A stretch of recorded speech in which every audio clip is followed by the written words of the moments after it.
জি আসসালামু আলাইকুম। শাকিল ভাই, আপনারা এখানে আন্দোলন করছেন কেন এবং কিসের জন্য, কি সমস্যা বলেন? আমাদের আন্দোলন হলো বিগত 10 থেকে 12 দিন ধরে আমাদের উর্দুবাসী ক্যাম্প এলাকায় 5 নম্বর ওয়ার্ডে একবারে পানি আসতেছে না। মানুষ খাওয়ার পানি নিয়ে কষ্ট, মানুষের গোসলের জন্য কষ্ট, মানুষ নামাজ পড়তে পারতেছে না, এটা কষ্ট। আমাদের মসজিদের পানি নাই 5 নম্বর ওয়ার্ডে।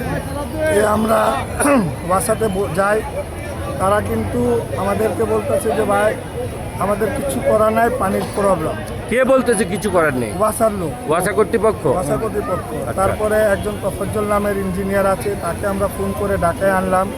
সেও এদিক ওদিক করার পর বলে ভাই আমি অফিসারদেরকে জানাচ্ছি। পরে আবার লোকজনকে ফোন করে বলতেছে যে ভাই এই পানির জন্য আমরা কিছু করতে পারতেছি না, আপনাদেরকে যা ইচ্ছা তা করে।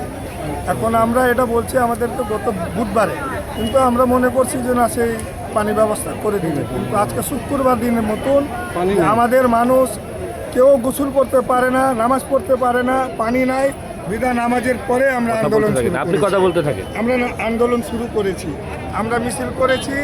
মানুষের দুর্ভোগের কারণে মানুষ রাস্তার উপরে বসতে চায়, এই জন্য রাস্তায় চলে আসছে। আমাদের দাবি, আমাদের পানি যদি না আসে আমরা রাস্তার উপরেই থাকবো, আমরা বলে আমরা রাস্তার উপরে আন্দোলন করব। ধন্যবাদ। মিরপুর 11 নম্বর, এটা মিল্লাত ক্যাম্পে আজকে দীর্ঘ 4টা দিন কোনো পানি নাই। 12 দিন কোনো পানি নেই।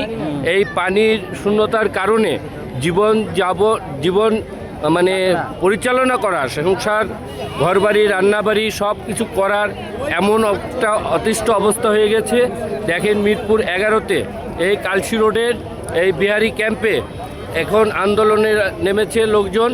এখন যথাযথ কর্তৃপক্ষের দৃষ্টি আকর্ষণ করছি, আপনারা দ্রুত পানির ব্যবস্থা করবেন, অন্যথায় এই আন্দোলন এমন বেগের সৃষ্টি করবে যানবাহন চলাচল একদম পুরাটাই অকার্যকর করে ফেলবে এই জনগণ।